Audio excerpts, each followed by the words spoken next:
My name is Sarah, professional interior designer and creator of the blog She Holds Dearly. On this channel, I like to talk about making a home beautiful on any budget. Fall is here, and it is time once again to look around the house and see how we can celebrate and clean. And I always love to start with the porch. I think that's the perfect place to start. And then maybe that's the only thing you actually get done. Sometimes that is the case with me, and that's okay. It just feels good to get things wiped down. It's the only time I clean the porches. And I'll just clear away all the old decor. If I really like how I styled it previously, I might actually take photographs so I don't have to rethink it. But I'll deep clean, I'll wipe everything down, I'll clean the windows, get the cobwebs. And it's just such a wonderful rhythm in life to get things back to square one.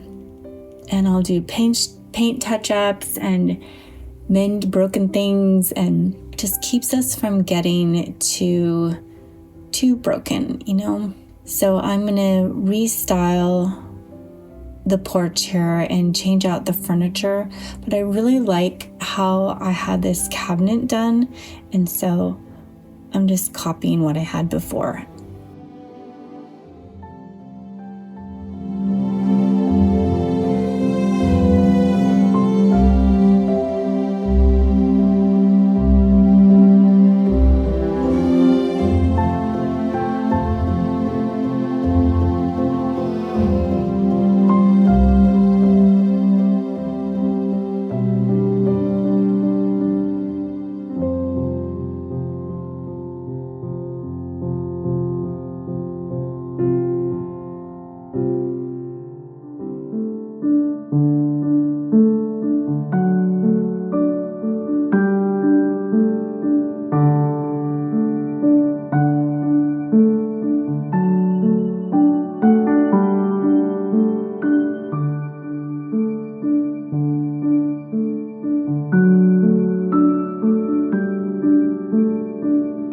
This is also the time that I'll sort of get all the plants ready for the winter.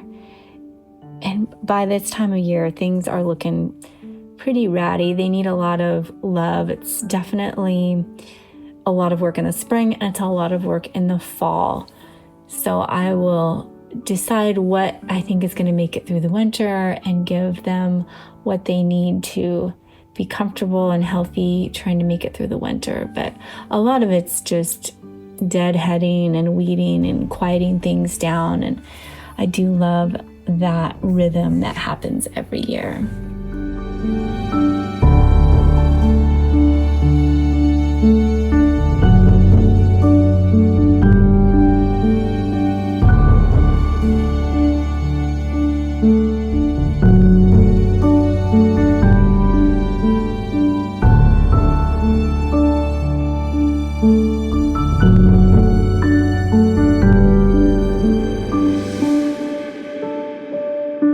It's a lot for me to do all the cleaning and decorating in one day. So if you find that you just want to do a good deep clean one day and then styling the next day, I think that's really reasonable and normal. And I feel like my designs are better too when I spread them out over several days.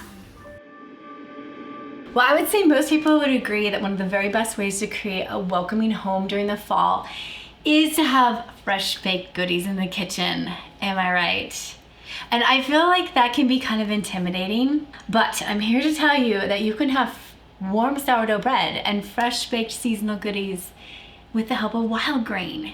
And I've been waiting all year for their apple cider donuts to come back around because they have some seasonal goodies that they have only once a year. And they also have pumpkin cinnamon biscuits, which I just pulled out of the oven. My kitchen smells amazing. If you're not familiar with wild grain, they're the very first frozen to baked subscription box. And I love how they partner with small businesses around the US with small bakeries and pasta makers. And in so doing, they're keeping these traditions alive. Newsweek voted Wild Grain the #1 best gourmet subscription box. So if you've never tried one of these services before, this is a really great one to start with. So you go to the website and you pick out the type of box that you want. There's the classic box, that's what I usually get. And then there's the gluten-free box. And there is a plant-based box. And then you pick out all the pieces that you want and they ship it to your door in a cardboard box that's all insulated and acts like a little cooler. And then you take your products out, you put them straight into the freezer and they're ready to go. If you need to augment a dinner, you need to quickly prepare something for a company, or you need to add something to those school lunches, this is how you can do it. They're designed to be ready in 25 minutes or less, so it's so doable with our busy schedules these days. I love how Wild Grain has made my life easier and it's upgraded the quality of the foods that we eat here. Their pastas are incredible, best pastas I've ever had in my life. If you want to check out Wild Grain, I have a link in the description below and you can use my code to get $30 off your first box. And then also that will get you croissants for life. And their croissants are incredible. They're like this big and you can just, make a whole meal out of them. Okay, let's start doing some looking around in the house at some things that you can switch out for the fall that are really doable. So I pulled fabrics, curtains, sheets, tablecloths, blankets, scarves, anything that you could use as a runner or layering and making your tablecloths. You want to collect all of those together in one spot. And then I thought about centerpieces. So they could be pumpkins, it could be berries and branches and leaves that you are cutting from your yard. Think about different soup tureens that you have or big beautiful bowls you could use. I grabbed a cloche, I grabbed candlesticks. The beeswax ones are very beautiful. This is the perfect color for autumn, so if it says pure beeswax, you know you're gonna get a really good color. I even pulled some of my amber bottles off my bookshelf. So I've got a collection of different things, and honestly, by the time you actually get all the food on the table, there's not a ton of room for a centerpiece, but I can't resist. I have to mess with the centerpiece a little bit. After that, you want your dishes. So I pulled out my brown transferware, my goblets from Ireland. I even went more casual too and pulled just some white mugs that I had on hand, although I don't think, I'm gonna have to choose between the goblets and the mugs. I have copper mules. I have a lot of kind of gold and copper going on, and I probably need to commit to one of those metals.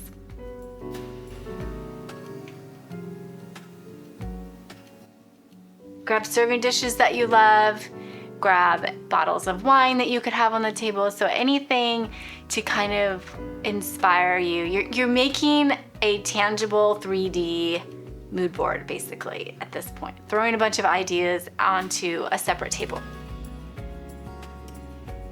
And then lastly, I grabbed just some decorative pieces that maybe I'll put on the wall nearby or even on the front door as we walk into the house. Okay. So now I have everything collected and I need to start designing. I think the tablecloth is going to be the hardest of all. Look at this stash.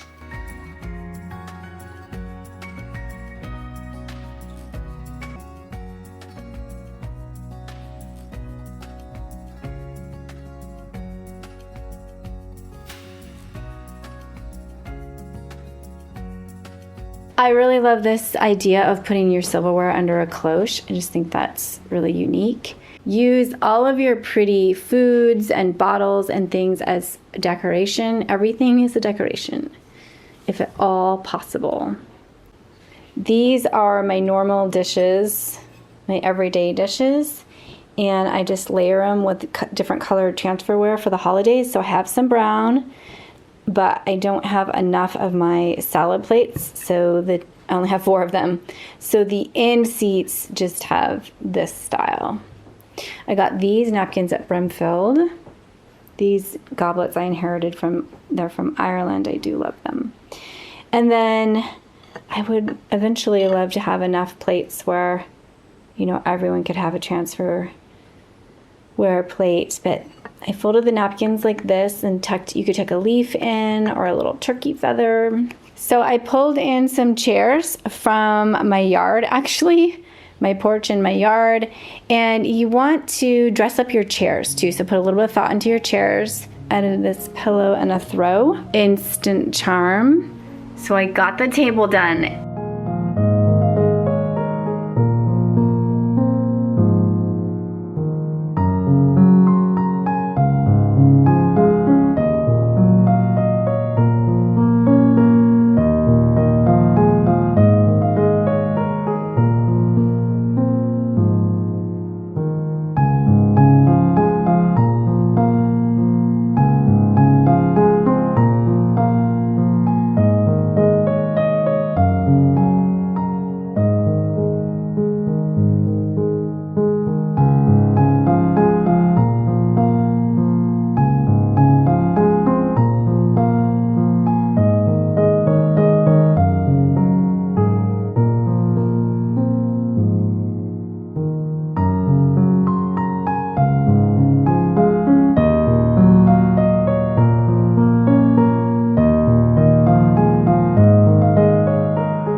Now, for my neutral girls, I recently actually shared this room, and I'm going to share it again because I feel like it's good information, especially for decorators that don't love so much color, which I do. I tend to fall into that camp. I like a good neutral backdrop for my decorating.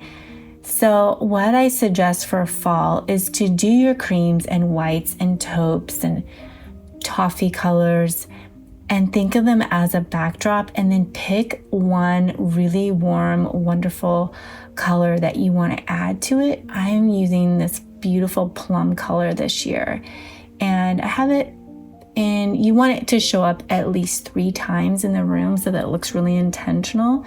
So I have it in the wreath, and I have it in these velvet little lumbar pillows, and then I'm going to add some plum colors on the nightstand too. Now you can see here that I'm adding some black and white photos.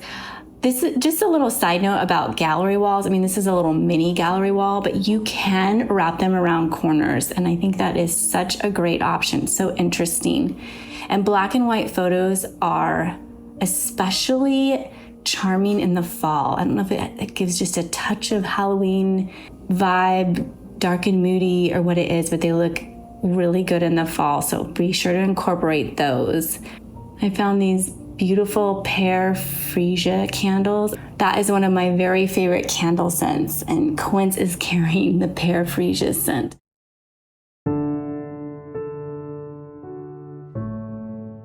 Now for art, look around at nature. I think always start with nature. actually, and that is my answer for a lot of decorating ideas, is think about what you can incorporate, especially seasonally, from nature. Then you may want to just change out a color of a mat. Sometimes I'll paint a matte color.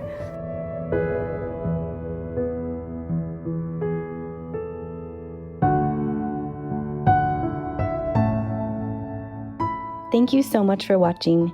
If you would like more resources, I help women connect and learn more about God in my behind the scenes group and bespoke design retreats. I also help women expand their talents with my Elite Decorating Academy and seasonal decor boxes. I will leave the links to these resources in the description box below.